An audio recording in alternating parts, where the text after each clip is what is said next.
Welcome to the Coaching Corner. This is where I give you a glimpse into my brain so you can see how the skills I teach work in everyday life.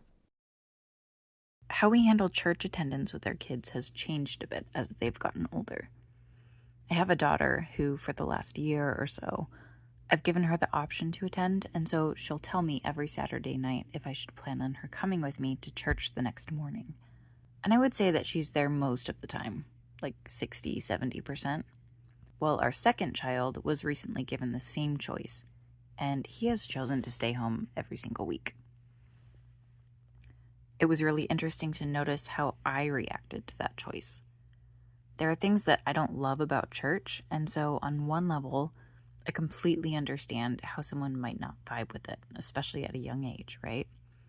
And I also have some personally sacred beliefs that came from my background in the LDS Church. Beliefs that I hope my children latch onto and really welcome into their life.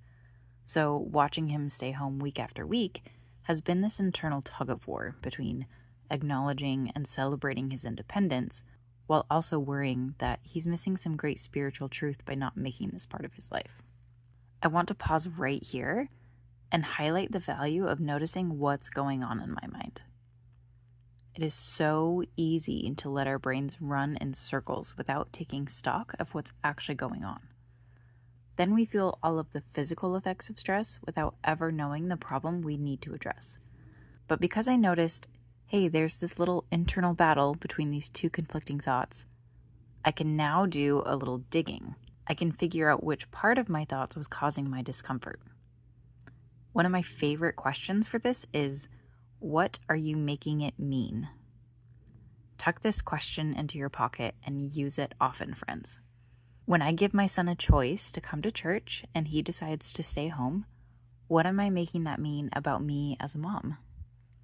What am I making it mean about him right now? About his future? What am I making this mean?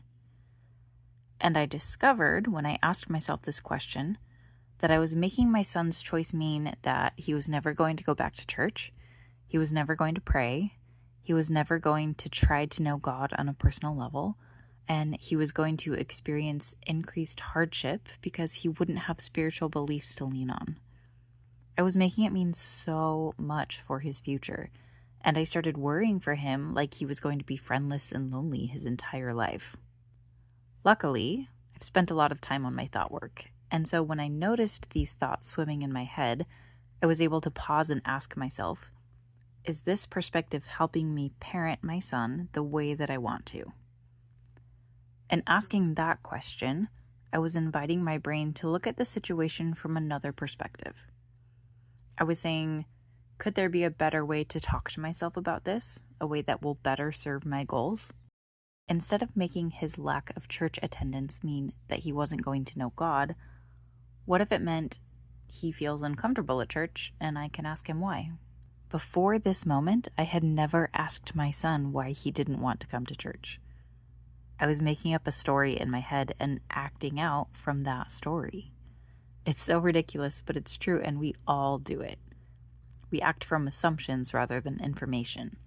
And when I realized that, I went and talked to my son and said, hey, I noticed that you've been choosing to stay home. Would you mind me asking why? And we chatted about it, and we understood each other better because of it. What would have happened if I had just let my story play out? If I had let myself believe that he just didn't care? What worry would I be carrying and responding to unnecessarily? Does that sound familiar at all to you? Do you feel like you're just carrying worry around and you're not sure what to do with it? If that sounds like you, I want you to try this question sometime this week. Look at your life, tell yourself in a purely factual way what it is that's going on, and then ask yourself, what am I making this mean? And how could I adjust my perspective? What other meaning could be possible in this situation, and have I tried approaching it from that perspective? Give it a try and let me know how it goes. It's a life-changing question, and I promise that if you start using it, you will start seeing positive shifts everywhere. I'm excited to hear all about it.